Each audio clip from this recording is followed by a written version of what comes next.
Okay, I have just set up my camera here. I have that kind of spidery legs, ass beads tripod. Anyway, I'm going to do a little Christmas video, and it's basically going to be growing up on a farm kind of a story on the holidays. Now, I know a lot of you city folks that are watching, or folks that aren't farm oriented that are watching, you're not going to understand what I'm talking about most of the time, but here it is. I was just talking to my grandmother, who is 90, will be 91 in January, and my aunt that takes care of my grandmother.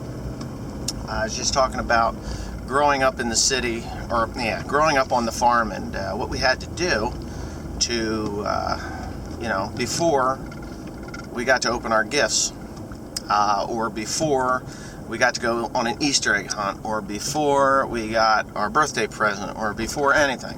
Before anything on the farm, you have got to take care of the animals. We were a dairy farm, and I'm sure there's several dairy farmers that are watching this right now and are going to understand 100%. But my aunt said, she said, and my grandmother was, talking about how when she was a kid, everybody in the neighborhood, they all had cows, and you got up in the morning and you went to the barn and you milked the cows and you did your chores, and then you were able to go and open up your Christmas gift.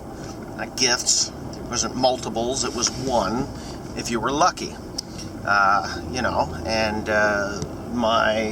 know my Uncle John, I'm pretty sure my Uncle John got coal one year, or sticks. It might have been a bundle of sticks because he was so bad. That was my grandmother's brother. I'm pretty sure that was that story. But my Aunt Beth, she was saying about how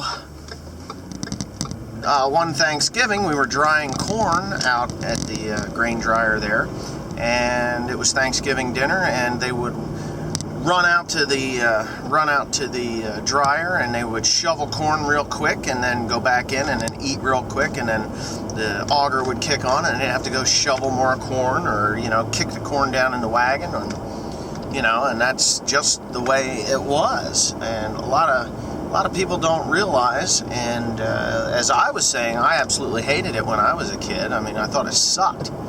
And you get up and you walk by the Christmas tree and you could see that Santa Claus was there, and it was like the worst feeling in the world, having to bypass the Christmas tree knowing that there was a few things under there for you, and you had to go milk cows, feed calves, clean the barn out, get all smelly, stinky, shitty, and then scrape the walk, clean the barn out, throw the straw down, do the bedding, do the hay, and it was all this stuff that we had to do before we could actually get to open our gifts. And the same thing, and I mentioned another time that it was an Easter Sunday, and the roof blew off the barn. We had a hell of a spring storm, and the wind had kicked the roof right off the barn. There was no roof left on it. So I don't even think we looked after Easter eggs. I wasn't very old. I might have been 10, 12 years old when that had happened. And of course, the nice young family there, all headed to church. But I was maybe 10 or 12 years old, and I had to go put a roof back on a barn. Me and my two sisters, Holly and Wendy. So that's what we had to do. Did it suck? Yeah. Did it kill us? No.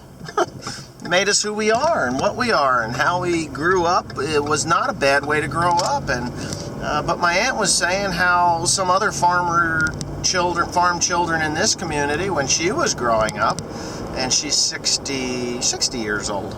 She'll be 61, I believe, in April. But she's 60 years old, and she remembers 3 farm families for sure that the children never even knew what the barn looked like. Their parents took care of it, or the father did. And I know that my mother, she went to the farm, she went to the barn, but my cousins did not. My youngest cousin, Sarah Jane, she would go to the barn and she would help, but my older cousin on that side of the family, Dottie Ann, she didn't go to the barn. She was into ballet and other things. Now she's a doctor, which is good. I mean, she's become something of herself. But I'm just a farmer, I'm just a farmer. But no, I'm actually a lot more than a farmer. I'm an amazing individual, according to a lot of people. But to me, I'm just a farmer. But anyway, yeah, that's just some of the Christmas stories that I have. I mean, we're having such mild weather, I could be outside in a t-shirt. And I remember one time I was in 7th or 8th grade. I might have been in 8th grade. So we're talking 1986, 87, 86. I was a class of 87, so it was the Christmas of 1986. I was in a t-shirt Christmas Day. Yes, Christmas Day. It was warm and it was nice and sunny. But anyway, it's just a quick story. I'm going to post it tonight for tomorrow morning, because tomorrow morning is Christmas morning. And all you kiddies will be out there opening up your gifts along with my children. And I hope that everybody out there that is watching this has a very Merry Christmas. And just to clarify some things, the Christmas tree video or Christmas gone wrong video, that was not real. That was 100% staged, 100% fake. I planned it out. I did it in one take though, and I know a lot of you guys were like, "Oh my God, are you okay?" And I actually got some concerned YouTubers that didn't actually catch on at the end when I sent you over to Messick's that it was actually fake. So anyways, happy holidays, Merry Christmas, Happy New Year, Happy Hanukkah, Happy Kwanzaa, Happy whatever the hell you celebrate, and I'll see you next time. I'm gonna crash. You hear the rumble strips?